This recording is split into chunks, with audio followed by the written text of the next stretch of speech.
A me mi ha raccontato che questa persona ha aperto lo sportello, gli ha dato un calcio in pancia e gli ha puntato la pistola.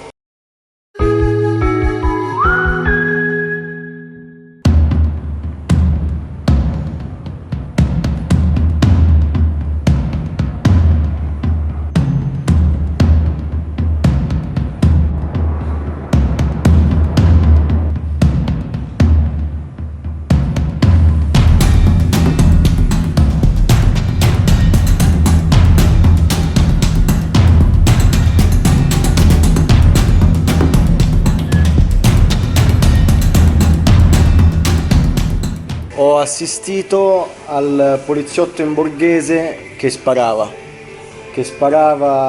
ai fuggitivi. Io ho visto proprio il poliziotto che correva e sparava. Ho visto un colpo. Ha mirato e ha sparato. Si è proprio fermato, ha puntato la pistola e ha sparato. Non è stata una cosa fatta a caso. Mi dicono che è una macchina, una Panda bianca, però non ne sono, cioè io non l'ho vista. Sì, mi dicono senza targa.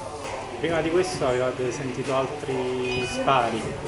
No, prima ho visto i miei clienti un attimo con gli occhi spalancati, sono corso fuori, ho fatto entrare tutti i clienti dentro il bar, ho abbassato la serranda per farli stare più tranquilli. Un ragazzo è stato fermato con la macchina in doppia fila, il borghese gli ha dato un calcio, gli ha puntato la pistola, probabilmente perché pensava fosse coinvolto. Ha raccontato chi l'ha subito, che comunque gli sono stato accanto, chiedendogli acqua, un po' di supporto perché stava un po' traumatizzato, diciamo.